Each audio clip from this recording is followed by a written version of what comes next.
Vou aterrar por salto, tá? Ok, estou aí para salto.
Nice to hold it a bit like this.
Or the fuel is hydrogen, so it doesn't have any batteries on board. It uses a hydrogen fuel cell that powers the onto this browser-based system that the end user can then everybody.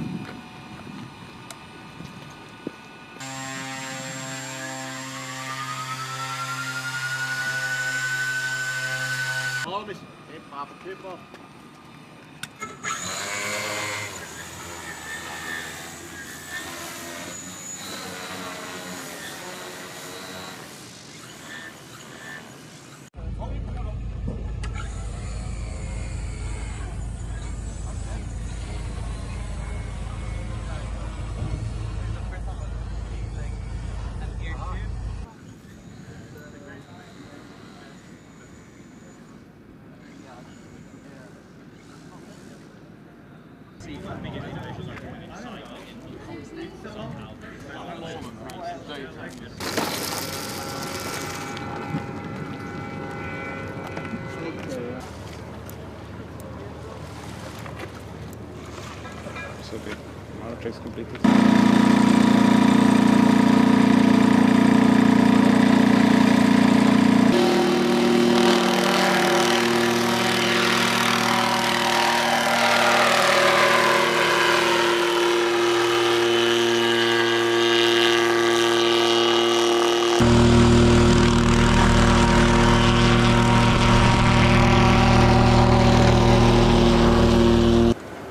Yes, exactly. So check the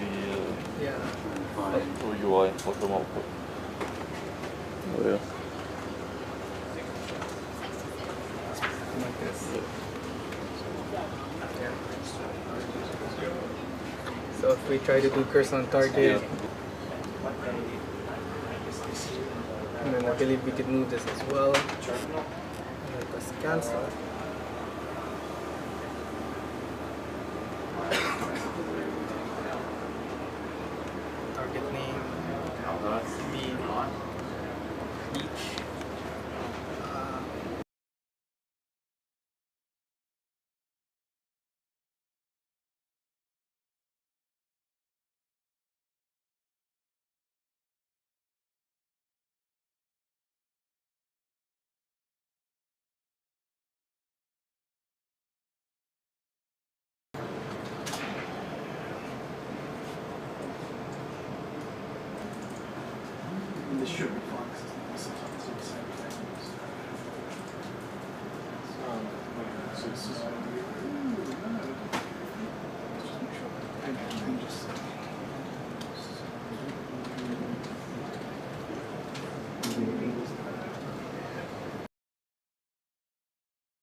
Right now we are at REPMUS.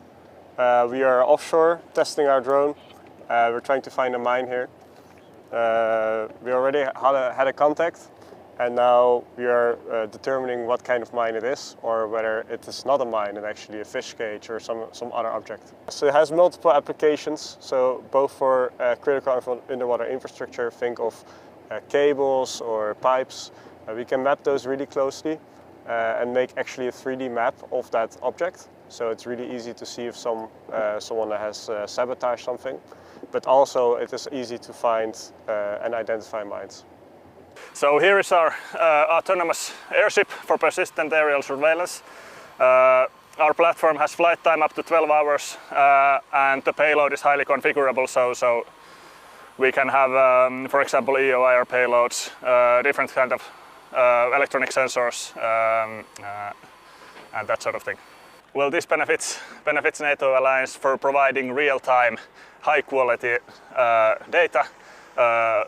You have a good situational awareness in the operational area. With different sensor payloads, you can identify all kinds of points of interest and systems of interest. Diana is a small NATO body, and we exist to expedite innovation into the Alliance. So we take key operational problems that have been identified by the Alliance, and we aim to find solutions in the commercial or dual-use technology space that can solve those key operational problems. Without organizations and frameworks like Diana, it would be very hard for the companies that we have brought to REPMUS to be able to participate in an exercise like this. So we act as the kind of connective tissue between those innovators and these military environments that allow them to test and demonstrate to the end users. By getting these technologies in front of our allied armed forces and also working in collaboration with our allied armed forces to develop prototypes and to increase the maturity of these solutions, we aim to help NATO and its armed forces increase our tactical edge, increase our adoption of innovation in order to contribute to our collective defense.